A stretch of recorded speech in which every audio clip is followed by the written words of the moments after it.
Good evening, Crosswalk. I am happy to be gathering together with you we say every week, but we're really being genuine. I do look forward to this night for the whole week just to come together with you guys and to worship with you. And I did something different this week. So I stopped wasting quarantine away. I stopped sulking in what I've been missing, and I started being more intentional with the things that I am putting into my body, whether it's over social media, over like streaming platforms like Netflix, Hulu, and just spending conscious time in prayer every day and just doing different plans on YouVersion has been really helpful for me. And here are a couple things that I've been learning. I wrote them down if you see me looking down or reading. So, no matter what circumstances, choices, shortcomings, or surprises may have landed us in a less than dreamy present, we can't look to the past and make it better. We can commit to a better future starting now and starting from this day forward.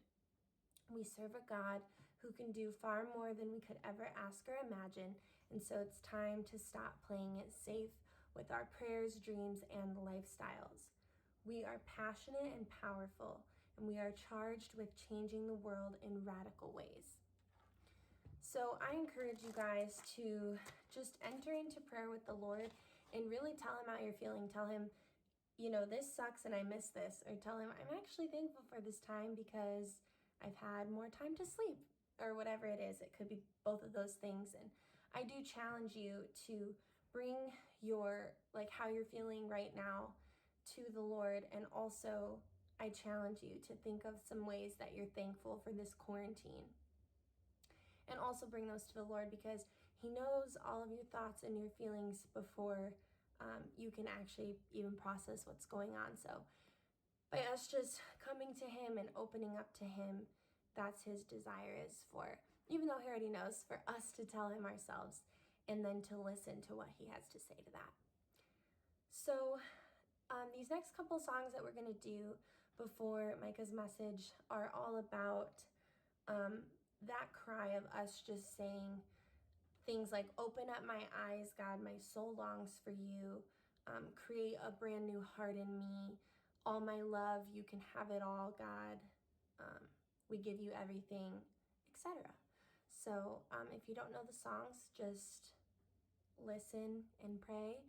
If you do, please feel free to sing along or try to sing along, because you're streaming at home and nobody can hear you if that's going to stop you. So let's go ahead and worship. I am running to your promise, holding fast to everything you said to me. You can take me through the fire, and you can ignite the flame inside of me. I'm on the road less traveled, I'm on my way to your heart. What no eye has seen, and you will show me your heart, Lord. Show me your heart, Lord. Open up my eyes to see my mind.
sounding your words, creating a brand new heart in me.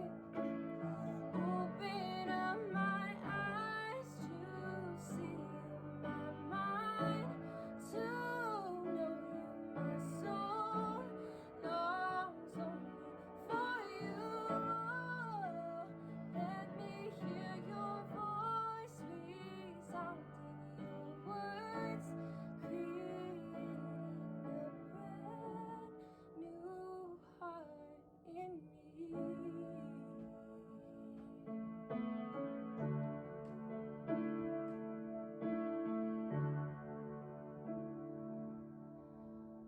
Here it is, my alabaster heart. I'm keeping nothing back from who you are. No hidden treasure veiled by key or lock. You're a lifetime worth of worshiping. That's only just the start. And here it is, my every waking day. The minutes, hours, years of endless praise.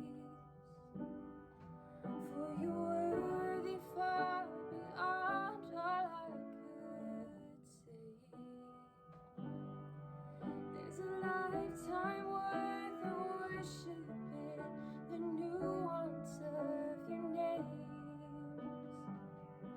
And let it rise like incense, my whole life, a fragrance every ounce, here broken at your feet.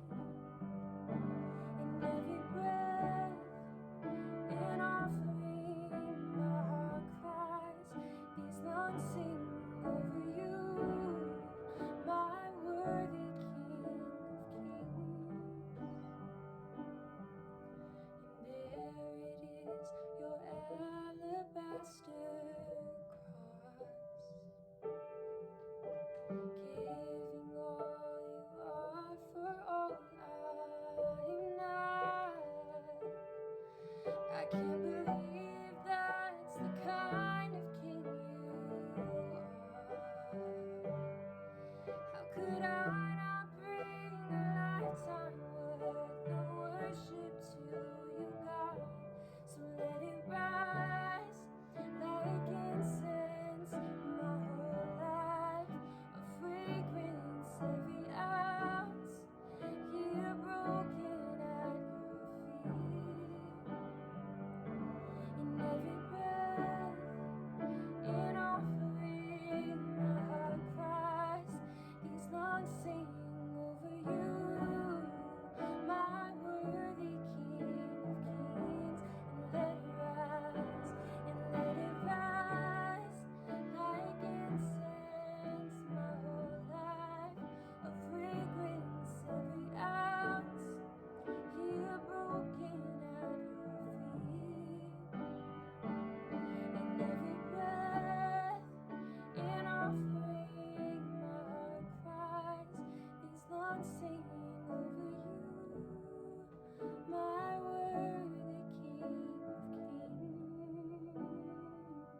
it rise like incense, my whole life a fragrance, every ounce here broken at your feet, and every breath an offering, and my heart cries these songs singing over you, my worthy King of Kings, and over you, our worthy King of Kings, over you, and over you, our worthy King of Kings.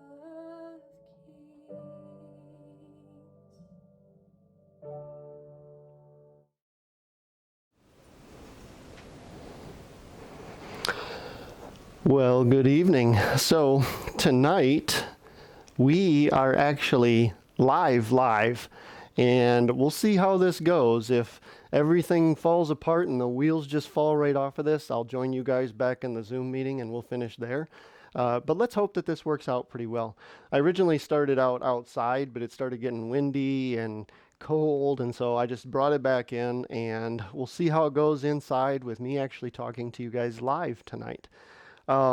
So we're continuing our look at the life of Moses in our series, Stink, Stank, Stuck. We've looked at getting stuck in discontentment and in bondage, and we also looked at getting stuck in believing a lie. Today, we're looking at another aspect of being stuck. So if you remember, Moses was called by God, and even though he struggled with the lie of feeling like no one would listen to him or believe his words, he went to Egypt, and he saw God's great deliverance of Israel through the plagues, through the Passover, and through the splitting of the Red Sea. Israel was on their way through the wilderness to the promised land. Bondage was behind them, and promise was in front. I can imagine that there was a great sense of hope and happiness in them. God was providing manna for them. He showed them that he could get enough water for them, even in dry places. The Amalekites attacked Israel, and God empowered the Israelites to defend themselves and then to overwhelm the Amalekites. They were even able to set up some sort of governmental structure to help with the leadership responsibilities among them. So things are moving along pretty well for Israel. They're going quite well. Now, about 3 months after they left Egypt, God led them through the wilderness into a place called Sinai. Now, Sinai has a mountain, and God instructed Moses up into the mountain to get Israel to prepare for something. Now, check out what God says next. So, because I was moving things around and going live, I don't have the verses like I have before on the side screen, so you'll have to pay attention to the references. But we're going to be in Exodus most of the time and then in Psalms some. So just listen to the references. You won't be able to read them. But check out what God says to Moses when he gets up into Mount Sinai. In Exodus 19, verses 4 through 6, he says, "You yourselves have seen what I did to the Egyptians and how I bore you on eagle's wings and brought you to myself. Now therefore, if you will indeed obey my voice and keep my covenant, you shall be my treasured possession among all peoples. For all the earth is mine, and you shall be to me a kingdom of priests and a holy nation. These are the words that you shall speak to the people of Israel." So he told Moses to tell Israel, hey, I want to make a covenant with you. So he's making an offer to the people of Israel. And it's this: if you obey my voice and keep my covenant, you will be my treasured possession among all people. As we read on, we can see that the people agree to this offer. In Exodus 19, 7 through 12, it says, "So Moses came and called the elders of the people and set before them all these words that the Lord had commanded him. All the people answered together and said, 'All that the Lord has spoken, we will do.' And Moses reported the words of the people to the Lord. And the Lord said to Moses, 'Behold, I am coming to you in a thick cloud, that the people may hear when I speak with you and may also believe you forever.'" When Moses told the words of the people to the Lord said to Moses, "Go to the people and consecrate them today and tomorrow, and let them wash their garments and be ready for the third day. For on the third day the Lord will come down on Mount Sinai in the sight of all the people. And you shall set limits for the people all around, saying, take care not to go up into the mountain or touch the edge of it. Whoever touches the mountain shall be put to death. So God made an offer of a covenant relationship with the people, and they accepted. And now Moses is going to go up into Mount Sinai to receive this covenant from God. And then chapter 20 through 32 of Exodus is when Moses is receiving this covenant from God. It includes even the 10 commandments that we've all heard of. Now check out this little thing in Exodus 24 in the middle of that passage. Exodus 24, 15 through 18 say this. Then Moses went up on the mountain, and the cloud covered the mountain. The glory of the Lord dwelt on Mount Sinai, and the cloud covered it 6 days. And on the 7th day he called to Moses out of the midst of the cloud. Now the appearance of the glory of the Lord was like a devouring fire on top of the mountain in the sight of all the people of Israel. Moses entered the cloud and went up on the mountain, and Moses was on the mountain 40 days and 40 nights. 40 days? Oh, come on! They've already been hiking across the wilderness toward the promised land for 3 months. Then Israel waited a week for this covenant negotiation to work itself out. But now Moses disappears into a cloud for 40 days. Think about it in these terms. 52 days ago was the last time that most of you were in school. Slightly less than 2 months. Now imagine that you were 3 months into this quarantine, this stay-at-home business. So 1 month longer than we've already gone. And now imagine that I had been promising you this whole time that there was something really good coming at the end of this quarantine for you. So I am constantly convincing you that all of the difficulty and all the pain and all the loneliness and frustration of this time are going to be worth it when we get through it. And then imagine that after 3 months, I just disappeared and stopped reaching out to you. I stopped connecting with you, and you had no way to get in touch with me. I stopped answering calls, and your texts and your emails were all in my inbox, and I never replied. 40 days of hearing nothing from me. How disappointed in me would you be after 40 days of silence? I bet you would be pretty disillusioned and pretty disappointed. You would think that I had been lying to you this whole time. You would think that you were stupid for ever having trusted me. You would be mad that you ever got your hopes up. You would get jaded, and you'd probably eventually get pretty hopeless that this nightmare would ever be over. And your perspective on anything good in the future would just go sour. And here's the thing that we all need to recognize. Waiting can be one of the most brutal human experiences. Waiting just hurts. And it's made exponentially worse when everything that we were trusting in during the waiting goes silent on us. Waiting brings us down into despair and even into doubt. It makes us doubt ourselves, doubt reality, doubt our faith, doubt God, and doubt that anything good could ever happen to us again. Check out this verse in Proverbs. It's Proverbs 13, verse 12. It says, "Hope deferred makes the heart sick, but a desire fulfilled is a tree of life." Hope deferred makes the heart sick. In waiting, our hearts can grow sick. And to be perfectly candid and honest with you guys, I have some very specific areas where my heart has grown sick. Sick of the waiting. In fact, the ways that I've struggled with this are very similar to how Israel must have felt. I have some areas of my life where I know that God has promised good to me, but I haven't seen him fulfill his promise. And those kinds of things just hurt. How do we deal with the frustration and the agony of waiting? How are we supposed to feel when we're stuck in the waiting? Is there any relief or any hope that we can find while we wait for a promise or a desire to be fulfilled? Well, let's see how Israel did with this. This will be a little bit of a longer passage, but I'll keep it moving along. But I want you to think about it in the terms of the agony of waiting. 3 months in, and now he's gone for 40 days. Exodus 32, 1 through 8. When the people saw that Moses delayed to come down from the mountain, the people gathered themselves together to Aaron and said to him, "Up, make us gods who will go before us. As for this Moses, the man who brought us up out of the land of Egypt, we do not know what has become of him."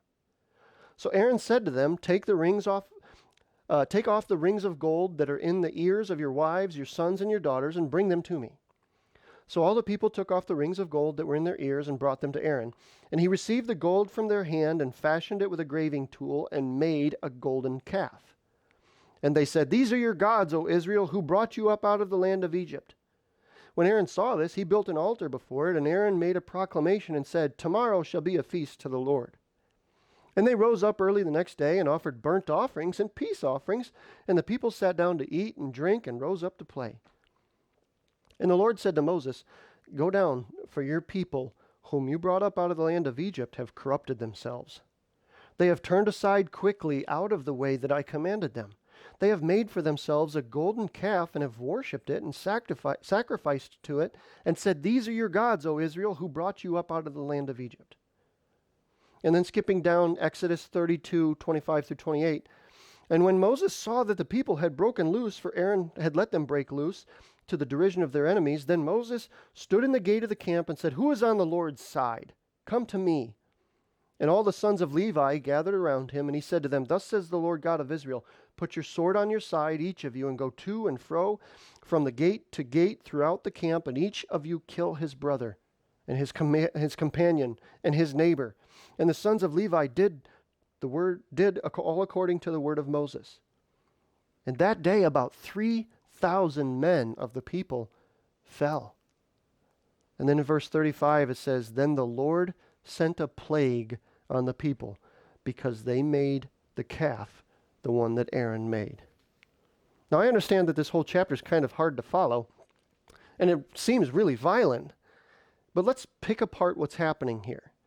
Israel was promised some pretty good things, but they got lost in the waiting. Moses and God had seemingly abandoned them, and they seemingly weren't stepping up to fulfill the things that God had promised. So what did Israel do? They tried to manufacture a way for the promise to be fulfilled out of their own abilities. They said, "Up, make us gods who will go before us." Israel made a god for themselves that they thought might have the ability to lead them into the fulfillment of the promise God had made for them. Now, in modern America, we look at Israel and the making of this calf, and we think that they were dumber than a box of rocks to think that gold that they melted and turned into a statue could lead them into a land that God had promised them. But are we really that much different? I remember when I first started to feel God's promise and God's calling on my life to get into preaching, it was in 2001, almost 20 years ago. I didn't have any seminary or theological training, so I knew that I wasn't going to follow any kind of conventional route. I just didn't know how or when or where that it was going to happen. Well, after a few years of waiting, I started to make some decisions to try to bring the promise from God to fulfillment in my own strength and in my own time. Now here's the thing. I'm not going to share those decisions with you because for me to admit them to you would be just as embarrassing and humiliating as admitting to making a golden calf that you thought would lead you to a new land. The reality is that we often do some pretty dumb things that will later be very embarrassing for us when we are stuck in waiting. because waiting just feels so downright horrible. The problem is that many times the things that we do have more disastrous consequences than even just embarrassment. With Israel, a lot of people actually died because of their dumb, impatient decision. The Levites tried to stave off some of the consequences, but God still brought a plague upon the people for what they did, being impatient in painful waiting. Even for me, when I tried to force the timing on God's call for preaching, I got myself into some things that ended up having very painful consequences for me, and some of those consequences linger even today. Even with some of the other promises that God has made for me, I know that if I try to skip the waiting because of how bad it hurts, I will get myself into humiliating and embarrassing things that will end up having extreme and painful consequences. So what do we do in the waiting, especially when it's painful? What do we do? Let's read a psalm. This is Psalm 13, verses 1 through 6. A psalm of David. How long, O Lord, will you forget me forever? How long will you hide your face from me? How long must I take counsel in my soul and have sorrow in my heart all the day? How long shall my enemy be exalted over me? Consider and answer me, O Lord my God. Light up my eyes, lest I sleep the sleep of death. Lest my enemies say, I have prevailed over him. Lest my foes rejoice because I am shaken. But I have trusted in your steadfast love. My heart shall rejoice in your salvation. I will sing to the Lord because he has dealt bountifully with me. That's what we do. We cry out to God. David wrote that. Now, David, at a young age, was called by God and promised that he would become the king of Israel. He was a nobody, but God said, you're going to be the king. But it took somewhere around 25 years for that promise to be fulfilled, and then another few years for the entire country to unite underneath him. And during that time, David served the existing king Saul, only to be betrayed by Saul and then driven out of his country into the land of the Philistines, who were their enemies. Many of the Psalms that we have from David were written during his time of waiting. And the one thing that we can glean from all of those Psalms is that David kept his eyes fixed on God. He poured out his deepest pains and his deepest cries and laments to God. He praised him and worshiped him. He worshiped him in the pain. He constantly lifted his cry to heaven, and most importantly, he never tried to fulfill the promise that God made him on his own, in his own way, in his own time. In fact, twice, God delivered Saul right into David's hand. David could have killed him very easily both times. But both times, David refused to cause the fulfillment of God's promise in a way that God forbade, namely murder. David waited well, keeping his trust placed in God. Yes, it hurt. Read some of the Psalms about David's hurt. But he poured out his sorrow and his pain to God in prayer and in song. And he never took the things that God gave him and tried to fashion the fulfillment of God's promise his own way. So, could you or I wait 30 years for a promise to be fulfilled? I think, me personally, I would have a tendency to be more like Israel. It was the gold that God gave them when they plundered the Egyptians that they used to make their own God. And I think all too often we have a tendency to take some of the nice things that God has given us and use them to fulfill our own desires in our own way, in our own timing. Just like Israel, though, we'll just end up embarrassing ourselves and bearing the consequences of our own sin. So in this season of my life and of your lives, in the waiting, I think God is trying to show us how to wait well. He has promised good to me. He has promised good to you as well. Let's be patient in the waiting. Believe me, I know it hurts to wait. Now, I don't really journal all that much, but if I did, I bet that my journals would look just like the Psalms. You would see some really low times in my life where my pain and my complaint are deep and fierce. You would see some really spectacular highs where my confidence in the Lord is sure. But the main thing that I think I've figured out is that my attention and my gaze are always best directed when I point them heavenward toward God. He alone is my hope and my salvation. He made the promises to begin with, and He is the only one who will fulfill them. I want to finish my waiting like David. Check this out, Psalm 40, verses 1 through 3. I waited patiently for the Lord, and He inclined unto me and heard my cry. He brought me up also out of a horrible pit, out of the miry clay, and set my feet upon a rock, and established my goings. And He has put a new song in my mouth, even praise unto our God. Many will see it, and fear, and shall trust in the Lord. Wouldn't it be cool to wait that way? It's so fantastic when the Lord lifts us out of a pit, out of the miry clay, and He sets our feet upon a rock, and He establishes our going. Wouldn't it be great to know that everything you did was established by God? Like when you try out for the team, you're established by God. When you confront a bully, your way is established by God. When you turn in your college application, your way is established by God. When you apply for a job, your way is established by God. When you start looking for a spouse, your way is established by God. When you start thinking about starting a family, your way established by God. We all want to be people whose way is established by God.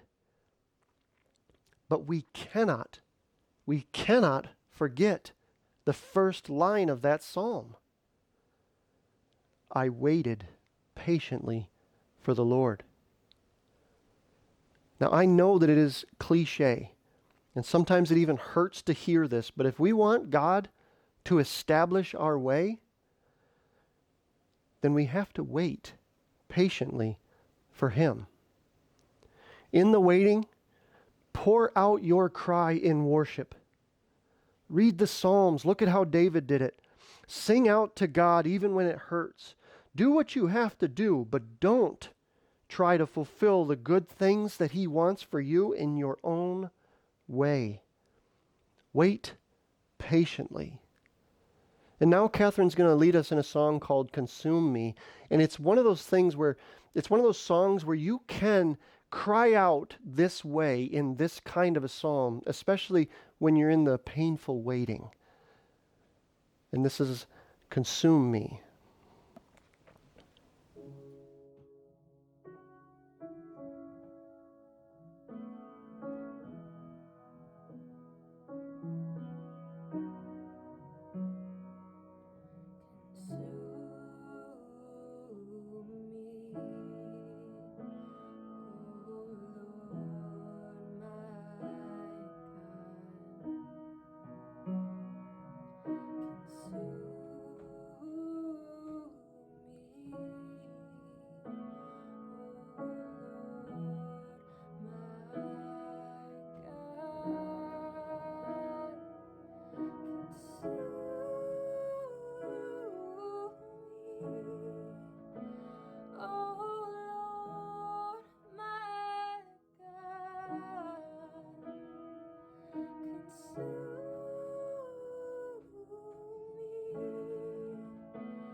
stick the GoPro by you so you can click it.